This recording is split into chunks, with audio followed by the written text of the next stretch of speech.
Hey guys, today we will be talking about Black Friday. Somebody loves it, somebody hates it, but obviously we cannot ignore it. And that's why we will be talking about how you can prepare your app for this Black Friday season and how to stay relevant for the users. Even though Black Friday is only at the very end of November 28th, some apps and some companies are already celebrating. Yeah, so if you look at the screenshots of Temu, um, they actually changed it on October 14th, 2025. So shopping apps and e-commerce apps are obvious uh, companies to run this Black Friday seasonal marketing activities. So they already changed the screenshots this year, and if we look at last year, they actually had many iterations of changing their screenshots, and closer to the event itself they also changed their icon.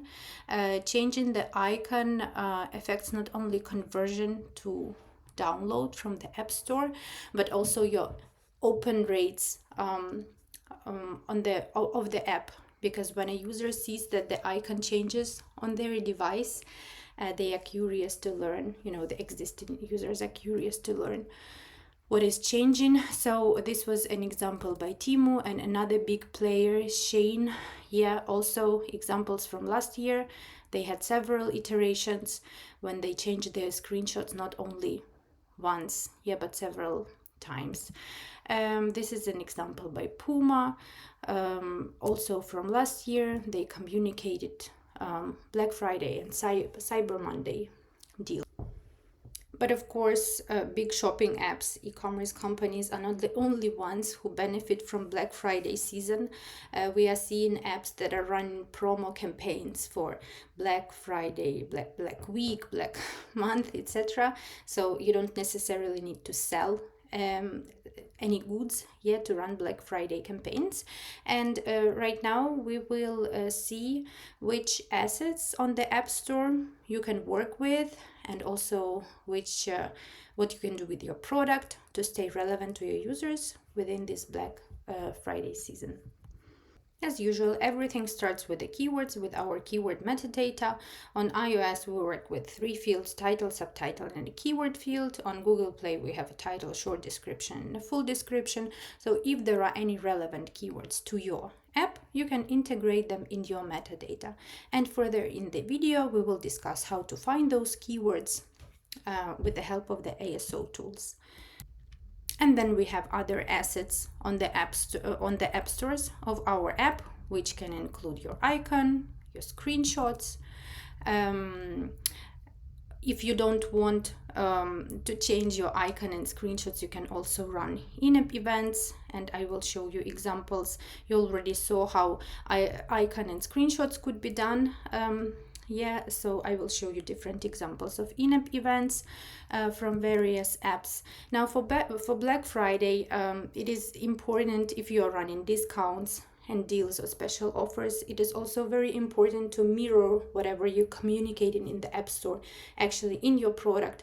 So your onboarding on your paywall need to have the information that this is a Black Friday deal or discount. Otherwise, the information will be misleading.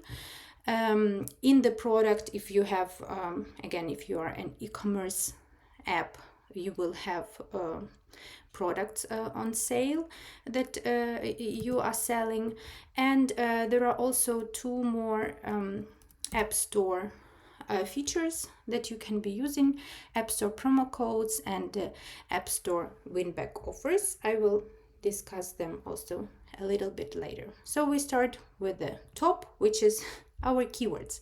This is a screenshot that I took from the ASO tool called App Tweak. It was taken today on November 6th, 2025. And these are the search volumes of relevant keywords relevant to Black Friday. And what it isn't just some keywords that I generated, brainstormed. The obvious one is Black Friday. Right now it has the volume of 27 that we have. Black Friday sales, Black Week, Black Friday deals, And then we have more generic terms such as coupons, coupon codes, deals, and discounts. You can see that the term that has the highest volume and is related to Black Friday is actually Black Friday. Yeah, and it has the search volume of 27.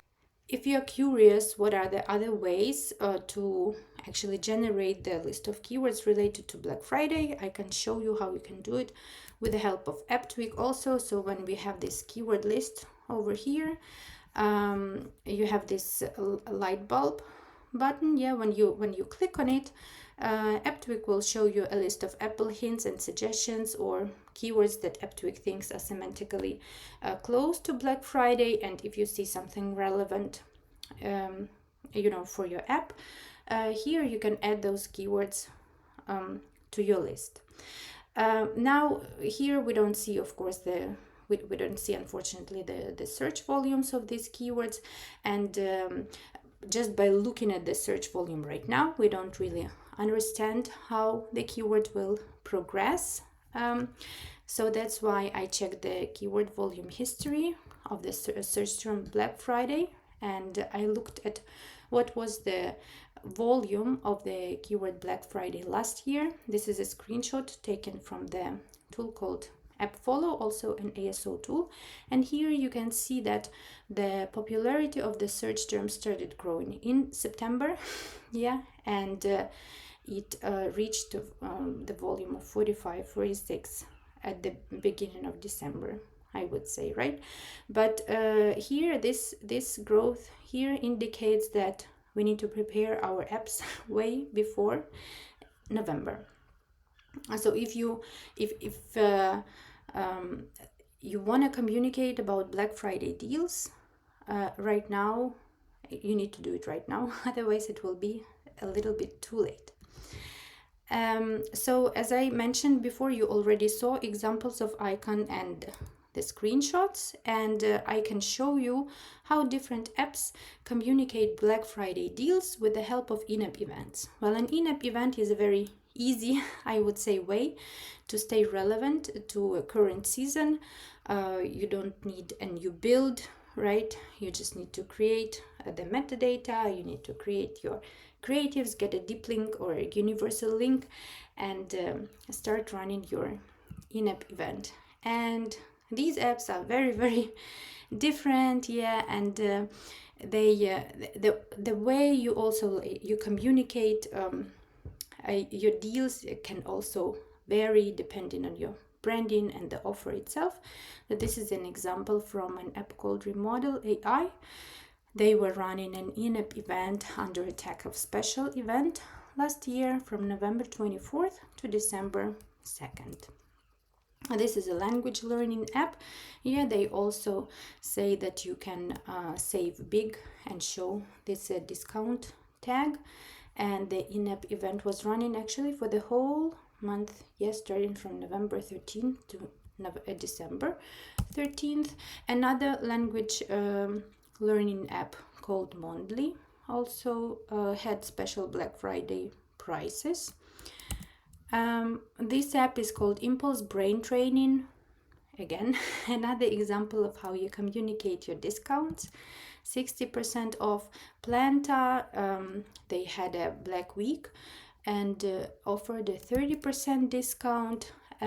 This is an in-app event from 2023. Yeah, so even in places where you would not expect that, yeah, pregnancy and due date tracker, they were running this in-app event. And as you know, after Black Friday, Cyber Monday kicks in. So this same app also had a Cyber Monday in-app event. Now, some apps don't communicate the discounts or deals very, openly and very directly.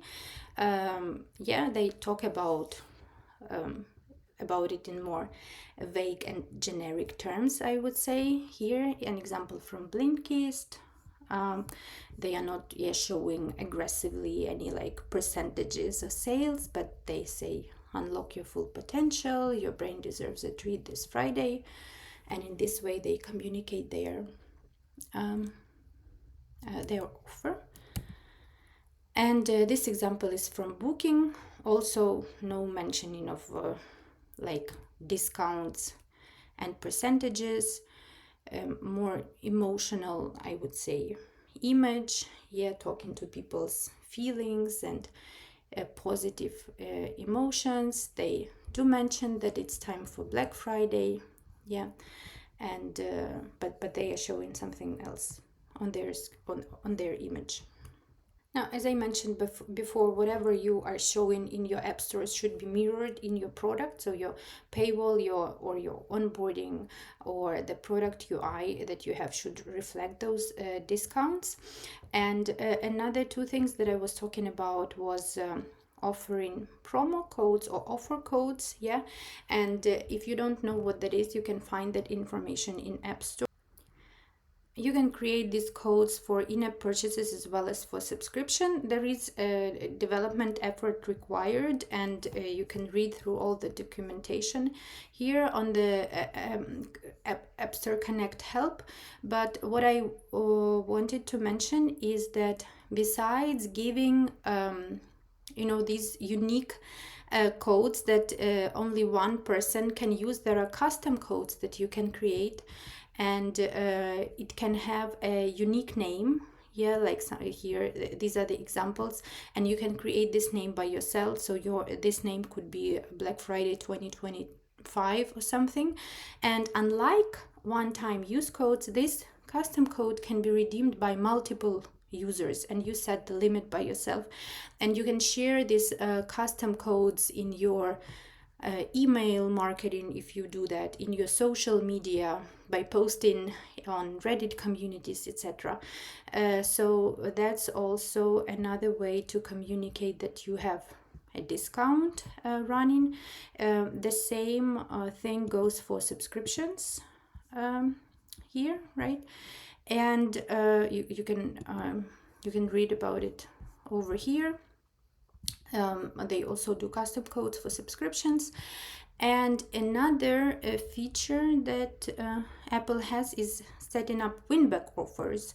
So users who have churned from your subscription, you can set up a win-back offer for them. Yeah, and provide some additional discount if they come back. And then further, you can promote that win-back offer on the App Store. And here you can see how it will look. It is quite visible. Yeah, I would say it appears similarly to in-app events on the top of your product page. Yeah, you need to create some images for that. There is also some development effort required for that, but if you didn't know about this feature and you feel it would be relevant for you, you can have a look at that. Black Friday doesn't always mean that you need to provide a discount or an offer. Yeah, you can communicate with users about this event in a different way and by providing value in a different way. Like people, some like Black Friday and discounts and all this shopping rush, and some hate that. Right? And the same about apps. Some apps go after discounts and promo offers, while others try to stay away and communicate being responsible and trying to reduce consumption. And this is also an approach that you can take, and I will show you several examples from the apps that do that. A micro-learning app called Headway was trying to prepare the users for the Black Friday and teach them about sales and trading hacks. So they didn't communicate any discounts or whatever, but they said that we will prepare you, our users, for this Black Friday. Another app called Headspace Meditation, they were trying to help users actually to survive everything and have a clear mind and have a stress-free holiday season. So this is what they communicated in their in-app event. Uptime Get Smarter stand out, also one of the micro-learning apps. They said that they will teach people to be minimalists and not overspend and avoid the sales. An app called Structured Daily Planner, they were saying that you need to purchase mindfully and we don't make you buy anything, but we want you to try before you buy. And this is an app by Rosie Mosey called Third Grade Learning Games. There is a mini game inside the app that teaches kids about recycling. And so I work with this app, and we ran an in-app event for Green Friday, which is a contrary to Black Friday. And we with this in-app event, we were trying to teach kids about recycling, and responsible consumption. So that's another approach that you can take for Black Friday if you don't like the concept. Well, that was it for Black Friday. Of course, if you are a bigger company, you are usually running a bigger scale seasonal marketing activities, including posts in social media, promoting your deals in email marketing, running advertising, etc., etc. We are not covering that in this video because we are targeting mostly smaller apps. There is one thing that I didn't cover. This is about running Apple search ads. Again, it is up to you to decide if you want to do it during the Black Friday season, whether you have relevant keywords, whether your app is very relevant to those search terms. We only covered organic ways to grow and be relevant during this season. If you have any other examples, interesting examples of how apps communicated Black Friday, feel free to share them in the comments. And cheers, see you later. Happy Black Friday season.